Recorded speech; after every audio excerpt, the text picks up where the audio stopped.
안녕하세요. 오늘 경찰을 위한 지식이라는 주제로 발표를 하게 된 이재민이라고 합니다. 먼저 목차입니다. 가장 처음으로 이야기를 나눌 주제는 경찰이 되는 방법입니다. 두 번째로는 경찰과 행정의 관계에 대해 이야기를 나누어 보도록 하겠습니다. 마지막으로는 행정 이외의 분야라는 주제로 한번 이야기를 나누어 보고 발표를 마치도록 하겠습니다. 먼저 경찰이 되기 위해서는 대표적으로 네 가지 방법이 있습니다. 첫 번째는 경찰대, 두 번째는 경찰행정학과, 세 번째는 경찰 간부시험, 마지막으로는 순경 공채시험이 있습니다. 먼저 경찰대는 경찰을 꿈꾸고 있는 분들이라면 거의 모두가 다 알고 있으실 겁니다. 경찰대는 경찰 간부를 육성하는 4년제 국립특수대학교입니다. 경찰대를 졸업하는 순간 이 경위라는 계급으로 경찰 생활을 시작하기 때문에 경찰대를 입학하기가 굉장히 힘듭니다. 두 번째는 경찰행정학과입니다. 경찰행정학과는 각종 범죄 현상의 원인과 대책을 연구하고 다양한 범죄 이론을 해석하고 적용하는 교육을 제공합니다. 또한 경찰을 비롯한 형사사법 및 행정기관에 종사할 전문 인력을 양성합니다. 이것은 현재 대한민국에 경찰행정학과가 개설되어 있는 대학교를 순위별로 나타낸 것입니다. 1등이 동국대, 2등이 경기대, 3등이 용인대, 4등이 계명대, 5등이 순천향대입니다. 이걸 보면 아시겠지만 동국대학교만 인서울에 해당하는 학교입니다. 그리고 수도권까지 영역을 넓힌다고 해도 경기대, 용인대 정도밖에 되지 않습니다. 그렇기 때문에 경찰행정학과는 다른 학과에 비해 합격자들의 평균 등급이 굉장히 높습니다. 예를 들어 보자면 동국대 경찰행정학과는 내신 등급이 1점대여야 합니다. 그리고 경기대나 용인대 같은 경우에는 내신 등급이 2등급 정도이기는 하지만 1등급에 가까운 2등급 초반 정도 되어야 합니다. 그렇기 때문에 어느 특정 대학교 자체로는 합격 등급이 낮은 수준일지는 몰라도 경찰행정학과만큼은 정말 합격하기 힘들게 높은 수준의 등급을 요구합니다. 하지만 경찰행정학과를 졸업한다고 해서 바로 경찰이 되는 것은 또 아닙니다. 경찰행정학과를 졸업하더라도 경찰 시험을 치러야 하고 이를 특채라고 하는데 경찰행정학과를 졸업한 사람들끼리만 경쟁을 하는 약간 그런 식의 시험을 통과해야 진정한 경찰이 될 수 있습니다. 하지만 아무래도 경찰행정학과에서 배우는 것들이 경찰시험에 도움이 되기는 하겠죠. 그렇기 때문에 경찰행정학과를 가지 못하더라도, 즉 경찰과 관련된 학과를 가지 못하더라도 단지 경찰의 꿈을 가지고 있고 경찰이 되고 싶다면 시험을 치를 수 있는 것이 있습니다. 바로 경찰 간부 시험입니다. 이 경찰 간부 시험은 공무원 시험과 같은 것으로 이 시험에 통과하면 경위의 계급으로 경찰을 시작할 수 있습니다. 경위는 7급 공무원 수준 정도이기 때문에 7급 공무원 시험이라고 봐도 됩니다. 이쯤 되면 이제 경찰대를 졸업하는 것이 얼마나 큰 메리트이고 좋은 기회인지 알 수 있겠죠. 마지막으로는 순경 공채 시험이 있습니다. 이는 앞서 살펴본 경찰 간부 시험과 마찬가지로 그냥 시험을 치르는 것인데 이 시험을 통과하면 순경이라는 계급부터 경찰 생활을 시작하게 됩니다. 순경은 9급 공무원이기 때문에 9급 공무원 시험이라고도 부릅니다. 9급 공무원이라고 절대 무시하면 안 됩니다. 요즘 경찰을 하고 싶어 하는 사람들도 많아졌고 시험 자체도 워낙 어렵기 때문에 절대 만만하게 봐서는 안 되는 어려운 시험입니다. 다음으로 살펴볼 주제는 경찰과 행정의 관계라는 주제입니다. 먼저 경찰의 단어를 살펴보면 경찰의 경은 경계할 경자, 찰은 살필 찰이라는 한자를 사용합니다. 경찰은 사회의 일반적인 법 질서를 유지하기 위한 행정작용 또는 그러한 목적을 위해 조직된 기관을 말합니다. 대부분의 나라에서 경찰은 공무원에 속하고 공무원들 중에서 행정 집행을 대표하는 기관입니다. 따라서 경찰은 국가 행정기관을 뜻하는 말로도 흔하게 쓰이고 이를 위한 행정활동은 공권력이라고 표현합니다. 지금 계속 행정이라는 말이 나오고 있는데 이제부터는 그럼 행정이 뭔지 행정학과에 대해 한번 알아보도록 하겠습니다. 행정학과는 정부의 바람직한 역할이 무엇인지를 묻고 나아가 다양한 국가 운영의 제 분야를 효율적으로 관리하고 전체 국가와 각 사회 부문 간의 균형적 발전 방향을 디자인하는 학과입니다. 그리고 바람직한 국가 경영을 위해 정부와 공공기관이 하는 역할에 대해 연구를 합니다. 또한 중앙부처와 공기업 등 공공 분야의 효율적인 관리를 담당하는 행정 전문가를 양성하기도 합니다. 특히 행정학은 문제 해결에 초점을 맞춘다는 측면에서 다른 학과와 차별화됩니다. 이것은 행정학과를 졸업한 뒤에 진출 분야에 대해 나타낸 사진입니다. 다른 것들은 다 이제 뭐 행정학과를 졸업하게 되면 공무원이 된다 이런 의미이고, 제가 말씀드리고 싶은 부분은 여기 경찰서 등 행정 관련 공공기관 이 부분입니다. 즉 행정학과를 졸업하더라도 경찰은 될 수 있다는 것입니다. 그 이유가 이제 결국 아까부터 계속 이야기했던 부분이고, 경찰도 결국은 공무원이라는 사실입니다. 그리고 경찰의 업무가 단순히 범인을 검거하고 범인을 쫓아다니는 일만 하는 것이 아닙니다. 이것은 경찰의 여러 부서를 나타내는 그림입니다. 여기 보시면 경찰이 정말 많은 일을 한다는 사실을 알 수 있고, 행정과 관련된 업무도 수행한다는 사실을 알 수 있습니다. 지금까지는 행정과 관련하여 경찰에 대해 소개를 했다면, 이제 마지막으로 다룰 주제는 행정 이외의 여러 분야가 어떻게 경찰과 연관되어 있는지 말씀드리도록 하겠습니다. 지금까지 저의 발표를 들으면서 눈치를 채셨는지 모르겠지만, 이제 와서 얘기하자면 솔직히 경찰이 되기 위해서 꼭 굳이 어느 특정 학과를 진학해야 한다는 것은 없습니다. 물론 경찰대를 가면 좋지만 굉장히 힘듭니다. 그러면 이제 앞서 살펴본 것처럼 경찰 행정학과를 진학해야 하는데, 이도 조금 힘들다는 사실을 알 수 있었습니다.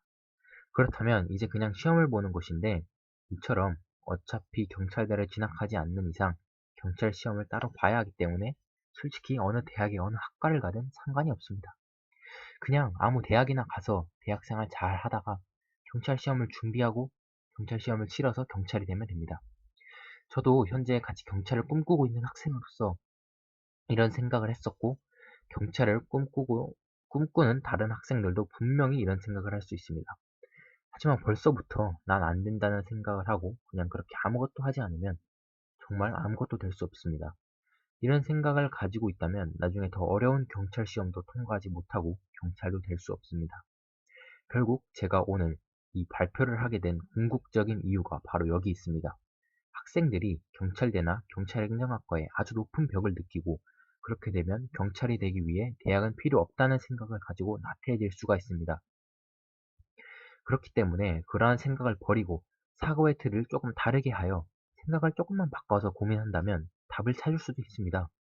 저 또한 그랬었기 때문에 제가 생각한 조금 다른 틀을 지금부터 한번 이야기해 보도록 하겠습니다. 물론 경찰 시험을 나중에 따로 볼 것이라면 정말 어느 학과는 상관이 없습니다. 하지만 저는 그 경찰 시험을 통과하는데 조금이라도 더 도움이 되고 수월하게 공부할 수 있는 학과가 있을 것이라고 생각을 했고, 여러 학과를 생각했었습니다. 따라서 지금부터는 꼭 굳이 경찰과 관련된 학과가 아니어도 나중에 경찰 시험을 대비하여 조금이라도 도움이 될 만한 학과를 소개해 보도록 하겠습니다. 방금 전 슬라이드에서 보신 것과 같이 경찰은 많은 일을 하는데, 그 중에서 이제 민원 상담이나 범죄자들과의 대화 같은 것 때문에 범죄 심리와 같은 심리학적인 부분도 필요합니다. 그렇기에 심리학과와 같은 학과가 도움이 될 수 있습니다. 그리고 법학과입니다.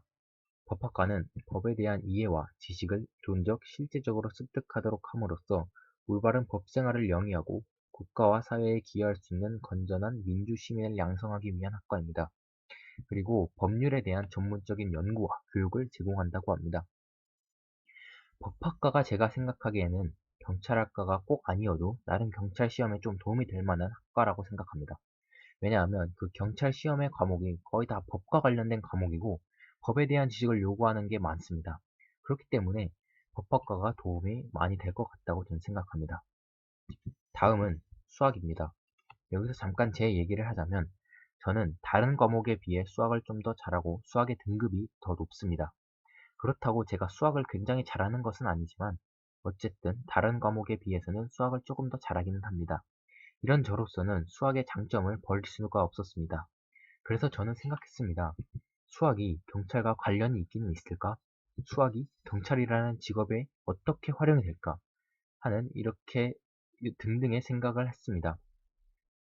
도움이 될지 안 될지, 그리고 제가 생각한 것이 정말 맞는 것인지 정확히는 잘 모르겠지만, 혹시라도 저와 비슷한 처지에 있는 학생이라면 지금부터 잘 들어주시면 될 것 같습니다.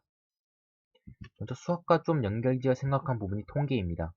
아래 표를 보시면 범죄자 수와 범죄 발생 건수와 같은 것들을 통계 수치로 나타내어 표시하고 있습니다.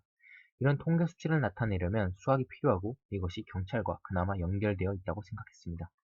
다음으로는 경영입니다. 경영이란 특정한 목적을 달성하기 위해 구성된 조직을 관리하고 운영한다는 뜻입니다. 경영학과에 입학하면 주로 마케팅, 조직, 인사, 생산관리, 재무관리 등 기업 경영에 대한 지식을 배운다고 합니다.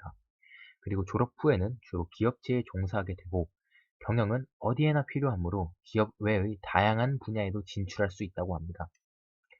이러한 경영은 정말 경찰과 연관이 없다고 생각했습니다. 하지만 저는 정말 놀라운 것을 발견했습니다. 바로 경찰 경영이라는 말인데요. 경찰 경영은 경찰 조직이 나아가야 할 좌표를 말합니다. 이러한 의미에서 경찰 경영의 이념은 고객 만족, 효과성, 효율성으로 요약할 수 있습니다. 경무의 대상이 경찰 조직과 국민들이라고 볼 때 이들 두 고객에 대한 만족할 만한 서비스의 제공이 경무의 이념이라고 할 수 있다고 합니다. 이는 경찰과 경영을 엮어 만든 단어입니다. 이런 단어가 존재한다는 사실을 알게 되었고 정말 경영도 경찰에 많은 도움이 될 수 있겠구나 하는 생각을 했습니다. 그리고 이것은 경찰들이 필요한 지식의 중요도라는 표입니다. 이 표를 보시면 가장 중요한 것이 법 분야입니다. 그 다음으로는 이제 안전과 보안, 상담, 지리, 심리 등의 순으로 나타나 있는데요. 보시면 제가 아까 이야기했던 법, 상담, 심리 이런 분야도 몇 개 있습니다. 이처럼 자신이 경찰을 하고 싶은데 정말 앞이 막막하다면 이런 식으로 조금 생각을 달리하여 경찰이라는 직업 자체에 대해 연구해보고 무엇이 필요한 직업인지 어느 분야가 경찰에 도움이 될지 생각을 한번 해보면 이렇게 정말 많은 분야를 생각해 볼 수 있고 선택의 폭이 넓어질 수가 있습니다. 이제 마지막으로 경찰에 대해 참고할 부분을 설명하고 발표를 마치도록 하겠습니다. 첫 번째로 경찰들의 학력은 평균적으로 중졸 이하가 0%, 고졸이 10%, 전문대졸이 17%, 대졸이 73%, 대학원졸 그리고 박사졸이 0%로 대학을 졸업하면 경찰의 가능성이 높다는 사실을 알 수 있습니다. 그리고 두 번째로는 경찰들의 평균적인 전공학과는 인문계열이 0%, 사회계열이 79%, 교육계열이 0%, 공학계열이 14%, 자연계열이 4%, 의학계열 0%, 예체능계열이 4%로 사회계열의 전공자들이 아주 높은 비율로 경찰을 하고 있다는 사실을 알 수 있습니다. 마지막으로 경찰이 되려면 무조건 필요한 것이 자동차 운전면허 제1종 보통입니다. 이 면허증은 경찰이 되고 싶다면 무조건적으로 가지고 있어야 합니다. 그렇기 때문에 경찰을 시험을 보려면 수능이 끝나고 운전면허증을 바로 따놓으시기를 추천합니다. 이상으로 제 발표를 마치도록 하겠습니다. 지금까지 제 발표를 들어주셔서 정말 감사합니다.